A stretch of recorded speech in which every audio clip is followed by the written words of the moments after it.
미디어가 전하는 이슈에 대한 다양한 분석과 팩트체크까지 바로 보고 뒤집어 보고 꼭꼭 씹어보기 위한 미디어 비평 프로그램 열린 라디오 YTN. 네, 한 주간 있었던 뉴스들 가운데 사실 확인이 필요한 뉴스를 팩트체크해 봅니다. 팩트체크 전문 미디어죠. 뉴스톱의 송영훈 팩트체커 나와 계십니다. 안녕하세요. 네, 안녕하세요. 네, 오랜만에 뵙습니다. 네. 네, 저희 개편 이후, 개편 이후 첫 출연이신데, 네. 자, 오늘 첫 번째로 팩트체크해 볼 뉴스는 어떤 거 갖고 오셨어요? 네, 오늘 29일이죠. 이제 4년의 임기를 마치는 20대 국회가 최악의 국회였다. 이런 주장입니다. 최악의 국회였다? 네. 네. 기사에 많이 나왔습니다. 네, 저도 포털에서 그 기사를 봤는데, 네.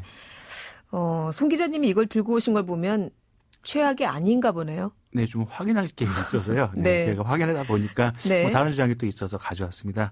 일단 이번 20대 국회는 여야의 극한 대치가 두드러지는 그런 국회였습니다. 네. 뭐 보이콧도 많았고, 뭐 국회에서 진행을 못하게 한 그런 사건도 있었죠. 네, 동물국회. 네, 식물국회까지 네, 얘기가 동물에 이어 네. 식물까지, 식물국회라는 말이 나올 만큼. 네, 네. 네. 그러다 보니까 이제 우선적으로 협상과 타협이 가장 중요한 곳이 국회인데, 정당 간의 타협이 중요한데, 그런 게 별로 없어 보여서 이미지가 별로 안 좋은 게 사실이었고요. 네. 그러다 보니까 최악이라는 얘기 많이 하셨고, 여러분들이. 근데 뭐 이렇게 팩트체크라는 게 이미지만 갖고 평가할 수는 없고요. 네. 예, 보통 이렇게 최악의 국회다 그러면 근거는 무엇을 봤는지, 무엇을 근거로 찾아봤고요. 보통은 국회는 법을 만드는 곳이니까 얼마나 많은 법을 만들었을까 이렇게로 좀 따져봤습니다. 네. 얼마나 많은 법을 만들었나요? 예, 결론부터 말씀드리면 좀 애매한데요. 애매해요? 네. 일단 20대 국회는 지난 20일 마지막 본회의가 열렸는데 그날 과거사법 등 총 141개 안건을 의결했습니다. 그중에는 뭐 코로나19 관련 후속 대응 법안, 텔레그램 엠번방 방지 후속 법안, 뭐 공인인증서 폐지를 담은 전자서명법 개정안 등 133건의 법률안을 포함해서 총 141개의 안건을 통과시키면서 본회의를 마쳤는데요. 네. 이렇게 그날 마지막 날 133건을 포함해서 20대 국회 기간 동안에 총 8,904건의 법안을 처리했습니다. 8,900여 건. 예, 거의 네. 9,000건이죠. 네. 이게 법안 처리수로 따지면 역대 국회 중 가장 많은 법안이 처리된 겁니다. 아, 그래요? 예, 17대에서는 4,194건, 18대에서는 7,104건, 그리고 바로 직전인 19대에서는 7,822건이 의결됐습니다. 그렇게 따지면 이번 국회가 20대 국회가 역대 최다 법안 처리를 기록한 것이죠. 그럼 이미지만 최악이었던 거예요? 일을 열심히 한 건가요? 좀 애매한 게요. 네. 법안 처리만 많이 했다고 가장 일을 잘했다고 볼 수 없는 게 좀 있습니다. 이렇게 양적으로 많다고 꼭 잘했다고 볼 수 없거든요. 네. 질적 평가를 해야 되는데 이게 질적 평가를 볼 수 있는 게 법안 처리율인데 이번 법안 처리율. 네. 그 법안을 개별 의원들이 법안을 제출하고 하고 네. 그리고 국회를 통과해서 이제 정식 법안 제정이 돼야 네. 이 법 효력을 발휘하죠. 예, 그래서 법안 처리율이 좀 중요한데 20대 국회 법안 처리율은 37%였습니다. 37%였고요.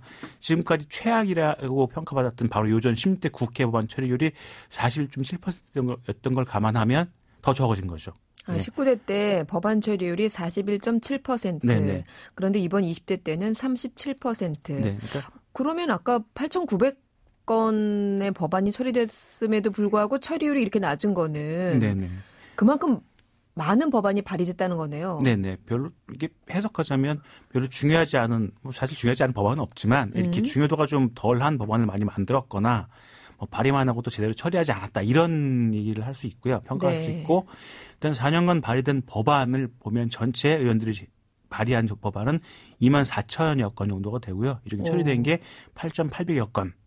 그러니까 개별 의원들은 법안을 많이 만들었지만 이게 법안 처리는 정당들의 협의가 필요한데, 네. 그러니까 의원들은 좀 이렇게 그래도 개별적으로 의원들 법안들을 많이 냈지만 정당들이 제 역할을 못했다고 볼 수 있습니다. 본회의가 열려야 처리가 그렇죠. 되는데 네네. 본회의 자체가 사실 계속 미뤄진 상황들이 많았었잖아요. 네네. 예. 그러다 보니까 이제 관심을 모았던 종부세법 개정안이나 제주 4.3 사건 진상규명 및 희생자 명예회복에 관한 특별법 일부 개정안, 그리고 최근에 이슈가 됐던 부모나 자식 등에 대한 부양 의무를 게을리하면서 개선을 상속받지 못하도록 한 일명 구하라법 등이 결국 국회 문턱을 넘지 못하고 20대 국회 종료와 함께 폐기가 됐습니다.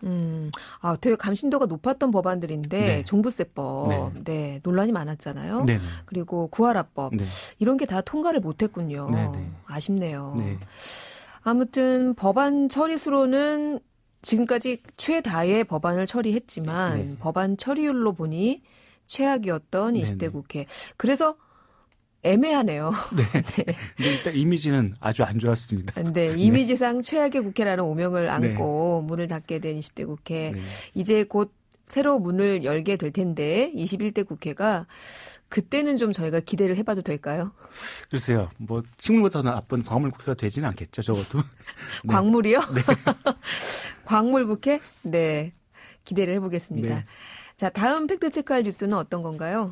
네, 지난 5월 18일은 광주 민주화운동이 일어난 지 40년이 된 날이었습니다. 문재인 대통령이 참석한 정부주도 기념식 등 많은 행사가 열렸는데 이맘때만 되면 항상 나오는 게 또 이제 5.18을 폄훼하는 주장, 가짜뉴스 등인데요. 해마다 몇 년 동안 해마다 반복되고 있습니다. 이거 몇 가지 체크를 해봤습니다. 네. 매번 사실은 저희가 이맘때만 되면 이 5.18 광주 민주화운동 관련한 가짜뉴스들을 팩트체크했던 네. 기억이 납니다. 네. 그런데 이렇게 똑같은 주장이 이렇게 비슷한 가짜뉴스가 또 되풀이된 건가요? 네, 아쉽게도 저희 뉴스톱을 통해서 확인해봐도 이맘때면 계속 가짜뉴스가 나오고 저희가 팩트체크를 했는데요. 네. 이게 정파적으로 자신이 듣고 싶은 말만, 그러니까 이쪽 정파를 지지할 때 이쪽 정파에 유리한 말들만 해주는 유튜브 채널이 좀 늘고 또 이렇게 늘어나다 보니까 이제 그쪽에서도 서로 경쟁이 붙어서 좀 더 자극적인 말들이 많이 나오고 이렇게 사람들이 보게끔 하는 이런 가짜뉴스가 많이 나오는 것 같습니다. 이게 대표적인 게 5.18 관련 가짜뉴스고 그중에 이제 북한군 개입설인데요. 네. 뭐 이거 여러 매체에서 이제 팩트체크를 했지만 또 나옵니다. 심지어 이 북한군 개입설은 박근혜 정부 시절의 국방부에서 아니라고 하긴 했고요. 네. 전두환 씨조차도 본인이 전에 이런 언론 인터뷰에서 자기들도 이거 처음 듣는 얘기다 이렇게 말한 적이 있습니다. 그리고 5.18 유공자들에 대한 특혜십인데 뭐 여러 가지 특혜가 있다고 주장을 하지만 막상 법률적이나 실제 집행을 따져보면은 다른 국가보험 유공자들과 똑같이 적용됐거든요. 네. 그러니까 특별한 특혜가 있는 건 아니죠. 물론 이제 국가 유공자에 대한 특혜 그 부분은 이제 법적으로 같은 부분 적용되고 있고요. 그리고 이제 요즘은 5.18 유공자 명단을 공개하라 소송도 제기됐는데 법적으로 또 그 소송이 불가하다. 이거는 사생활 침해를 이유로 할 수 없다고 답변이 나오기도 했습니다. 이미 네. 다 법적인 처리가 된 부분들이죠. 네. 법원에서도 명단 공개 불가하다 했고 국가보훈처도 이건 사생활 침해다. 네. 그래서 명단을 밝힐 수 없다라는 답변을 이미 나왔어요. 네네. 그런데 또 새로운 주장이 나왔나요? 네. 뭐 한 유튜브 채널에서 몇 가지 또 뭐 미국이 공개한 문서 이런 게 나왔다고 하면 새로운 주장이 나왔는데 네. 어떤 내용이에요? 네. 뭐 우선 유튜브들이 언급하는 기밀 문서가 새로운 게 아닙니다. 이미 23년 전에 5.18 사료편찬위원회에서 책으로 엮어서 공개한 내용들이고요. 그러니까 미국이 이번에 기밀 해제를 했다. 네. 근데 거기에 5.18 관련 새로운 사실들이 나왔다. 네. 이렇게 주장을 했지만 아닙니다. 사실은 이게 네. 20여 년 전에 네. 네. 이미 다 사료편찬이 된 네네. 그런 내용들이었어요. 네, 일단 새로운 내용이 공개된 게 없고요. 네. 이미 찾으시려면 다 보실 수 있는 거고 심지어 5.18 기록관 홈페이지에 전자책 이북 형태로 나와 있습니다. 네. 보실 수 있습니다. 네, 우선 이들이 주장은 새롭다는 건 세 가지 정도인데 첫 번째는 1980년 6월 3일 주한 미국 대사가 본국에 보낸 문서에 뭐 폭동이다, 공산당 요원과 김대중 추종자가 부추겼다 이런 표현이 있다는 겁니다. 근데 유튜브 영상에서는 앞뒤를 슬쩍 빼고 언급을 했는데요. 이 출처가 계엄사령부입니다. 그러니까 미국에 보고한 문서 자체가 계엄사령부 주장을 보고를 한 거죠. 계엄사령부에서 이렇게 주장하고 있다. 이런 거였고요. 그러니까 결국 다음 날 주한 미 대사도 이 어제 나온 발표는 신뢰도가 낮다. 결론으로 받아들여서는 어려울 것 같다고 평가했습니다. 그 어제라는 게 이제 1980년 그렇죠. 네. 당시를 말씀하시는 거예요. 네네네.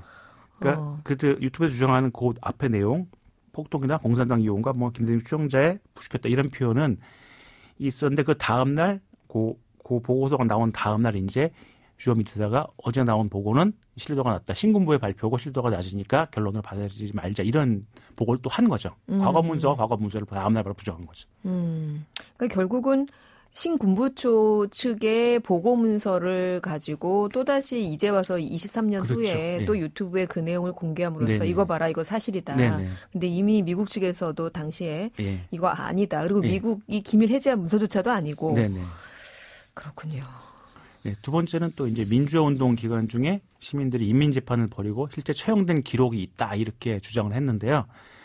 역시 해당 문서 다음 날 나온 보고서에서는 그 미국이 따로 보고한 보고서에서는 어제 나온 내용도 이거는 역시 신군부의 일반적인 정보고 역조작 정보 1순위 참고하라고 올린 공식 문서가 또 있었습니다. 그러니까 역시 앞뒤를 뺀 거죠. 필요한 부분만 싹 골라서 이렇다라고 주장을 했고 그 주장에 나온 배경 그 다음날 평가에 대해서는 싹 빼고 얘기를 하는 겁니다. 유튜브에서. 네, 출처나 평가를 모두 빼고. 네네. 참. 그리고 마지막 주장은요. 네, 뭐 시민들이 먼저 무장을 하고 헬기에 직접 발포했다는 기록이 뭐 기밀문서에 나왔다는 건데요. 이것도 문건 원문을 보면 그 미국 측이 본국에 보고를 할 때 한국의 방송 뉴스 이런 내용이 나왔다를 정리한 겁니다. 스크립인데 당시에 한국 방송 언론은 전부 다 신군부가 장을 하고 있었죠. 그랬죠. 네, 그러니까 결국 신군부의 의도대로 나온 방송 내용을 한국에서 이런 방송이 나왔다라고 보고를 한 건데 네. 유튜브에서는 이거 봐라 이렇게 미국 문서에 보고가 돼 있다라고 이렇게 주장을 하는 겁니다. 네. 자, 저희가 번번이 이 팩트체크 코너에서 이 유튜브, 특히 요즘은 유튜브에서 가짜뉴스가 워낙 판을 치니까 유튜브 내용들을 팩트체크해드리고 있는데 왜 이러시는 거예요? 네, 제가 좀 이렇게 지켜보면서 보면 일단 영상물의 특징이기도 한데요. 네. 보통 글자로 된 매체는 읽으면서 이제 잠깐씩 쉬어가면서 생각을 할 수 있죠. 이 글이 맞는지 이게 왜 썼을까 하는 내용을 생각할 수 있는데 결국은 주도권이 읽는 분한테 있는데 이 영상 매체는 일방적으로 들을 수밖에 없습니다. 좀 네. 판단을 하거나 생각할 여지가 없이 계속 들어야 되거든요. 게다가 말을 굉장히 잘하는 분이 영상을 진행하시면 재밌으니까 계속 듣기만 돼요. 그러면 일방적으로 주입이 되는 거죠. 그래서 듣고 보는 데 집중하다 보니까 그거를 판단을 못 하시고 이러다 보니까 유튜브 가짜뉴스가 많은 것 같습니다. 근데 이건 제 생각입니다. 제 의견집입니다. 네, 상당히 설득력이 있고요. 미디어 전문가신데요. 감사합니다. 네, 사실 그리고 의견 이걸 좀 확실하게 구분해야 하지 않을까 이런 말씀이신 것 같아요. 네네, 팩트체크도 그게 굉장히 중요한데요.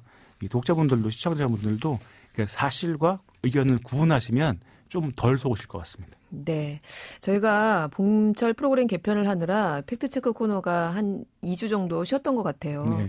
네, 저희가 이제 계속 격주로 만날 테니까 우리 송영훈 기자의 팩트체크 꼭 챙겨 들으시면서 사실과 의견을 확실하게 구분하시는 청취자 여러분이 되시기 바랍니다. 오늘 말씀 잘 들었습니다. 네, 감사합니다. 네, 지금까지 뉴스톱의 송영훈 기자였습니다.